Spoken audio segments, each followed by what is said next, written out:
Episode 64 कालमंडल का द्वार। भाग 3 भविष्य की दुनिया की रहस्यमयी यात्रा जारी।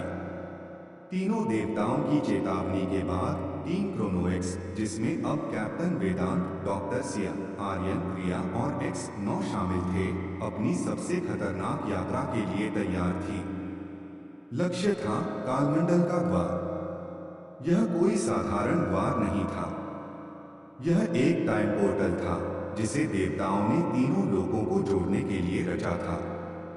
लेकिन सहस्राब्दियों से वह बंद पड़ा था।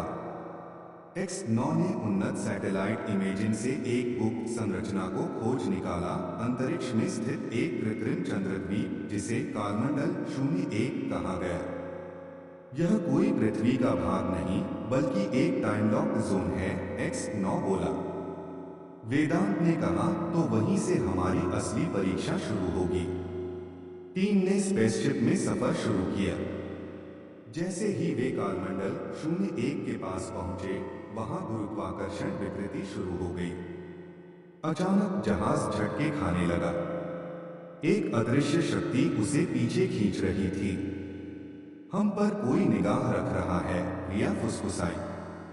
और तभी वहां प्रकट हुए द्वार रक्षक। तीन विशाल योद्धा जो मानव नहीं बल्कि कालयंत्र रक्षक थे, मशीन और जादू का मिलाजुला स्वरूप। उनके नेत्रों से नीली ज्वालाएं निकल रही थीं और हथियार थे संयंत्र द्वारा बनाए गए, वही संयंत्र जो भविष्य की बौद्धिक मशीनों का स्वामी था। वेदांत और आर्यन ने मुकाबला किया। एक्स 9 ने अपनी रोबोटिक तकनीक से एक रक्षक के अस्त्र नियंत्रण को हैक कर लिया। रिया ने अपने मानसिक कौशल से उनकी ऊर्जा को धीमा किया। लेकिन रक्षक पुनः ऊर्जा लेकर लौट आए। सिया ने तभी कालचक्र से जुड़ी हुई एक मंत्र शक्ति का प्रयोग किया, कालबिंदु विभेदन। जैसे ही मंत्र पूरा हुआ, समय कुछ पल के लिए थम गया और तभी सिया ने एक चक्र उठाया जो द्वार पर लगा था। चक्र ने घूमते ही द्वार को सक्रिय कर दिया। तीव्र प्रकाश और ऊर्जा के साथ कालमंडल का द्वार खुला। उसके भीतर दिख रहा था एक मध्यम सुनहरी आभा, एक दूसरी दुनिया जो न तो वर्तमान थी, न भूत और न ही भविष्य। सिया बोली, यह त्रैलोक्य का सीमांत है। वेदांत ने कहा, और अब हमें पहली कुंजी वहीं ढूंढनी है, त्रैलोक्य मणि। लेकिन इस द्वार के खुलते ही किसी और को भी इसका आभास हो चुका था।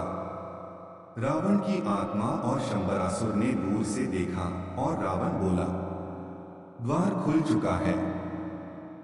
अब युद्ध काल की नहीं, सृष्टि की सत्ता की लड़ाई बनेगा। टीम क्रोनोएक्स कालमंडल के भीतर प्रवेश कर चुकी थी। उनके आगे थी एक अनजानी दुनिया, एक ऐसा क्षेत्र जहां सोच भी आकार ले सकती थी और भविष्य स्वयं बदल सकता था। आवाज आई, यदि त्रैलोक्य मणि चाहिए तो पहले अपने भीतर के अंधकार से युद्ध करो। अगले एपिसोड में त्रैलोक्य की पहली परीक्षा और आत्मा का अंधकार। क्या टीम क्रोनोएक्स त्रैलोक्य मणि प्राप्त कर पाएगी या कालमंडल ही उनका अंत बन जाएगा?